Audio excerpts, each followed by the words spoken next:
Wonderful. People, you just don't know what we have been going through trying to connect. So I am doing a Talking Stories with Natasha live on Instagram, and I am so happy to finally have Gail Washington be able to join because we have had some problems trying to get this connected. And she is the voice of Wealth of Lies on audiobook as well as Bianchi. So I am so thankful. Yay! And thank you for the invitation. We can't monitor what the social media platforms do. We don't work for them, but we can put in some requests for them to update some stuff. Exactly. How are you? I am doing excellent now. And you? I'm good. It's raining here, so it's like kind of a crazy rain today. So at the end of the day, hopefully everyone is okay out there that have to be on the streets. I don't. Yes. Because we need to talk about Bianchi and Crazy Ricky. Yes. Well, I'm here in Michigan and we have snow. And yes, we do need to talk about my beloved Ricky Bianchi. And, you know, it's funny that you say crazy. And we're going to focus on Bianchi. But I was thinking about all of my characters. It's like if I were a psychologist, what diagnosis would I give my characters? And I'm sure there would be a diagnosis for all of them, especially my dear Ricky. Thankfully, Ricky is not a narcissist. Right. No. That he is not. Borderline sociopathic psychotic, but still not narcissistic. That's good. Exactly. Well, for those that don't know, Bianchi is part of the Reflection series, and I'm just so excited. Paperback and all of that was released last year, but I was able to get the incredible voice of Gail Washington to work on the audiobook project, and that was just finished this month. And so just so excited to discuss Bianchi and for you guys to listen to the audiobook. Let me just say this about Gail. Gail does not just read a manuscript. Gail is an actress. And she's a true actor, so she's acting out those scenes. So when you listen to Bianchi, you are put into the story. And so I appreciate that and thank Gail for lending her talent to this project. Well, I thank you for choosing me for the project. And when I started this, I've been doing voiceover since 1995. And just got into the world of audiobooks. The beauty of audiobooks is I get the opportunity to utilize all of my training because I've been trained more than I've been booked. So being able to do an entire novel was fun, a challenge. The challenge is because I am not an audio engineer, although I went to a whole school for getting certified for broadcasting. I know how to use the equipment. I know how to do the editing, but my God, I did not like it in school. So that is the most frustrating part. But at the end of the day, in being able to walk through all of these characters, remembering the tone for each character, remembering each character has its own personality, and trying not to confuse them with the previous book, Wealth of Lies, was interesting at best. I know that if my old broadcasting teacher, who was also the vocal coach, heard a lot of what I did, oh my God, he had me say street like 30 times to make certain I said it correctly. And I didn't know I wasn't saying it correctly. But there's a way to say street that only a trained ear will understand when someone's not saying it correctly. Not a regionalism. Okay. But that it's not being said correctly. And I'm like, okay, give me the D. I'll take the D because I don't care anymore. Also having this lovely weather in Texas, for a good majority of the time while I was trying to voice it, sinus congestion. I couldn't talk for like at least 2 days at one point because I was so congested. So those are the type of challenges I'm talking about. The characters themselves are amazing. I've told you that more than once. I love these characters, and when it is turned into a film, one of those limited series on Hulu or Netflix, I got to be Esther. I need to be Esther. And for those who don't know, Esther is Ricky's secretary. No. Oh, no. She's Bernard's secretary. Excuse me. I got to remember my own folks. She's Bernard's secretary. Yeah, Betty is... She could work with Ricky. I think at the end of the day, Ricky would unnerve her. She can handle him, but and knowing my personality and having been a secretary, yeah, he would definitely work a nerve. She probably would quit. As I did. Well, thank you for those who have joined in. Bianchi is part of the Reflection series, and for those that don't know, it's a suspenseful romance thriller. The first being Reflections, which is set in present day, about the powerful Barrington family. Vivian, who is trying to come up and marry into money, and Jeffrey, who is just trying to find someone to acknowledge his worth and value in the workforce.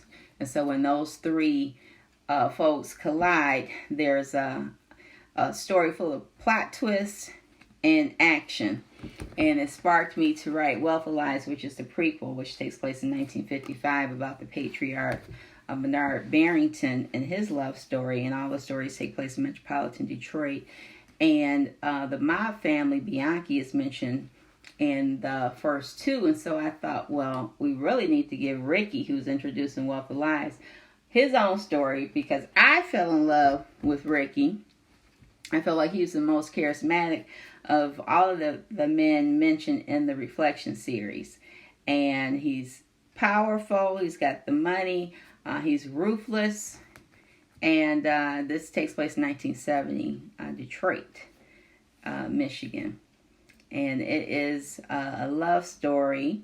I was very pleased that the readers felt the love between Ricky and Victoria.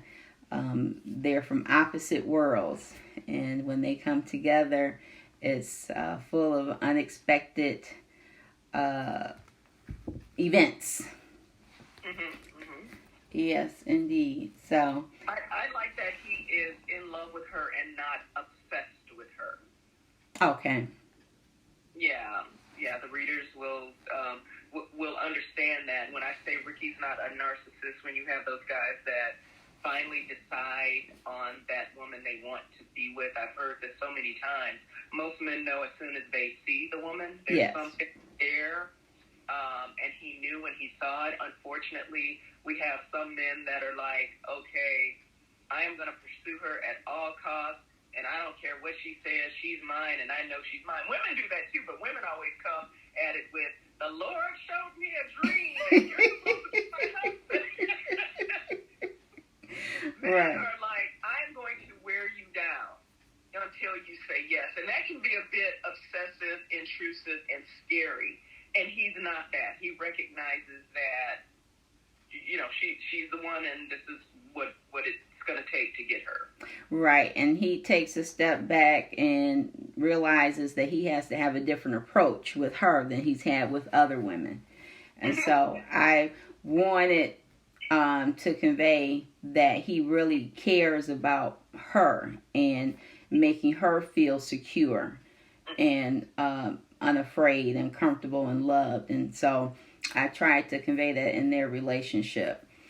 And so, no, he's not like some movies where they kidnap the woman, lock them up, and you can't leave for 365 days till you fall in love. No, this is a true love affair where he is. Stockholm syndrome.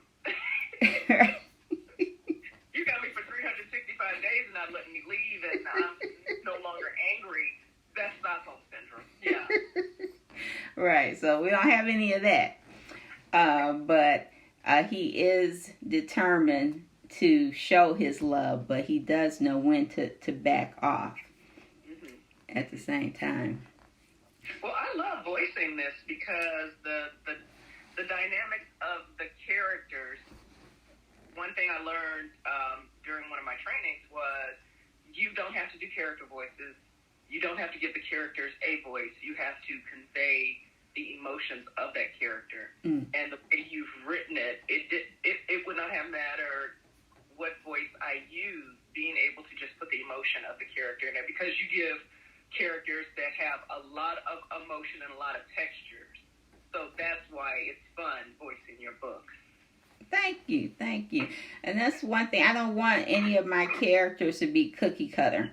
Vivian is quite different from Josephine, and they're both quite different from Victoria. I feel like they're dealing with real life issues, and they deal with it in a realistic way, even if it's a way that you wouldn't react, but I think their reactions are realistic. And it's just a matter of unwrapping and unfolding the package to find out what caused their reaction. And I have the book pulled up on my phone, the manuscript you sent me. And one thing you did, and I don't know, I'm sure you did it on purpose, but I don't know that you did it in such a way that it's so magnificent. Victoria has a friend who comes to help her. Mm-hmm. And her friend is kind of a non-entity, especially with Ricky. So she's forgettable. The friend is quite forgettable. But you remember she has a friend who helped her out. I don't remember the friend's name. That is how incredibly you've written that character, so that after that, her scenes, she's forgettable. Well, she's not forgettable to some, but I she's a loner, really. Her life, Victoria's life, is just really the meat market and home. That's it. And she's come to the point where she's okay if that's her life. But it's not what her folks want for her. And so I tried to convey that in, the relationship that she had with that friend from childhood. It was fractured. It wasn't really, a strong relationship, because really all Victoria's world is her family and that meat market. That's it. Yeah. And Trish loved Anna. Her name was Anna. Thank you for that. But she's one of those people, and I've known people like this from my past. They're a big personality. They can walk into any space and command that attention. But at the end of the day, they're doing too much. And he did too much. And Ricky, being who he is, could always read somebody. And he's like, yeah, she's doing too much. I don't have time. Right. Because she was used to, like you said, being the center of attention of men. But she was shocked to see that even though Ricky was a playboy and had that image, he only had eyes for Victoria. Yeah. And Ricky had a type too, even though Victoria was the whole package. But he had a type. He liked the buxom girls. Right. He liked those, what back in the day would have been perceived as a vixen. Right. Because unfortunately, each generation starts tagging people with some moniker that normally doesn't describe them, but we run with it. And she would have been a vixen. Well, probably not Anna, but Victoria was definitely built like the vixen, the sweater girls, right, as they used to call them back then, to wear a sweater. So he liked the hourglass figure, the thickness and all of that. Exactly. And he was his own man. That's what I like. I think there's too many men are too concerned with what their boys, their fellas, their friends think. and he was man enough to stand alone and say, hey, if you like them skinny like Twiggy, that's you. I like this. And more men need to be more confident in their choice to acknowledge what they desire, even if it doesn't fit what's popular. And I think that's commendable that all of that friend group had coupled with the woman in their life for very specific reasons. And Ricky was the only one who was like, I'm not settling, it's going to be love. Mm-hmm. He was the only one who actually got with her because he loved her. Everyone else, Bernard kind of just gave up and was like, absolutely nobody is going to replace my first wife. So Josephine was it. Yeah, I'll marry you. Damn. Right. What ring do you want? So, right. And I think it's sad that in general, in speaking of relationships, even present day, people do that. They allow those external factors to get them locked into their relationship. So I enjoy reading how a man, even though he's a force to be reckoned with, still did his thing. And when he was done playing, it was like people who stopped smoking. I'm done, cold turkey. Right. I'm done. This is it. This is the route I'm going. But you would think he would have set the tone because of his personality. Mm-hmm. And others wouldn't have just, they would have been as patient as him, but they would have been as old as him too. Mm. Very interesting. So with Raymond, who is one of the clique, you felt like he married for a reason, a specific reason.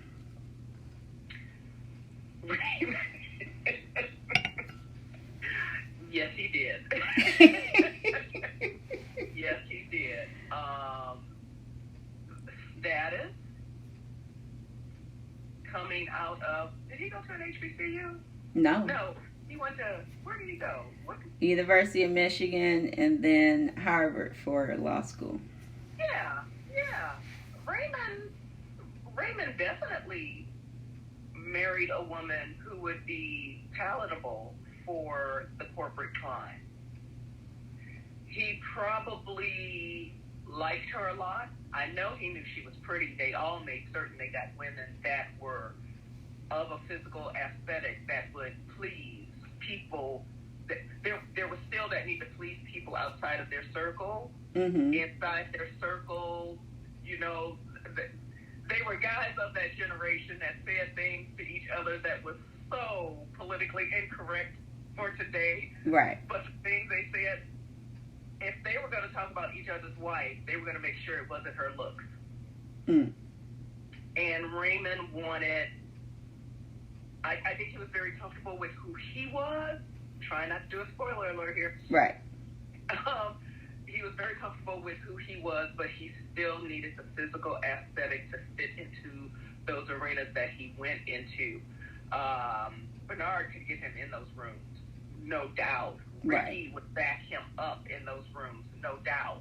But by himself, he would definitely need a little bit more for that era to be able to maneuver the way he did. And to get into rooms, they got him in. Mm-hmm.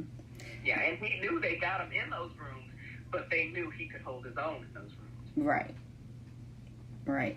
Yeah, he definitely came up on all levels with his marriage, with his friendships. He got out of the ghetto. Mm-hmm. Yes, he did. Yes, he did. And I know if he's running with Ricky. Oh my God. There's some mess in that background. Right. They know each other's secrets for sure. They don't tell each other's secrets. They don't even write down the secret. Right. They just hand it and then it's done. Right. And anyone who steps out of line, anyone who can't handle that, probably would never be asked back. No one cares about what the boys or girls think. Ethan, stop. Thank you. Another cousin. So, and since you just came in, the we're having is based on Bianchi, which was written by the beautiful Miss Natasha Hughes Smith here, and I voiced the book for her. That's the discussion we're having. I don't know why you're talking about boys or girls. I will call you later. But the dynamics of all of these relationships and how they intertwine. Oh, can't do a spoiler alert. The shopping, the going to the mall to buy clothes, and how you wrap those two stories around each other was brilliant, because I remember I was reading and I was like, wait a minute, oh hell. Because I recognized how those two incidents were getting ready to happen. Right. That's very typical of how something could transpire if you're in a small town, which back then Detroit would still have been not considered necessarily a small town, but I'm thinking that area where he was from, it was a very close-knit and small community. And if women were shopping during that time, the majority were probably going to the same stores, as opposed to, I mean, she could fly to New York on any given day, like her new friends were telling her, yeah, let's go on a pair. But she could have been at any other store, but she and Anna went to the mall. I guess it was a mall. No, it was Avenue of Fashion, which is a very famous strip, a street where all the stores and the places that people shop. So it was like in a neighborhood. Oh, okay. Mm-hmm. Not necessarily like the Magnificent Mile in Chicago. Well, it on a smaller scale, it had that vibe, but it was within a community. You could walk from Avenue of Fashion to your house. Oh. The houses were just a street over, so it was within a community. Okay. Versus downtown shopping. Yeah. Go ahead. No, I was just gonna say I just had fun with the times the guys got together. Those were my favorite pieces to write. Whenever I had them together and them doing their jive talking and just joking and having fun with each other. Yeah, the language from back then was comical. Today it's comical. It was comical back then, but today it's just hilarious. It's hilarious the way that they would talk to each other. Mm-hmm. Since we're in a season of healing, I don't think men interact like that. I know men in my family do. There's that cat over there, and let me tell you what we was doing, and as loud as they would have been. Mm-hmm. That still happens in pockets of my family, but everybody now is too busy talking to their therapist. Right. And one thing, I felt like Bianchi of the three, I rate the other two like PG-13. I rate him rated R. Because of the heavy topics and the violence, I felt like it needed to be balanced with humor. Because I felt like that's who Ricky was. When you have these killers, their neighbors never say, oh, I knew he was a killer. They always say, oh, he was such a nice guy. He was, so he has that duality. He has the ruthlessness, but he's also fun with his loved ones and family. He's the guy that, you get a good laugh from, the guy that, he's going to be looking out for you. Mm-hmm.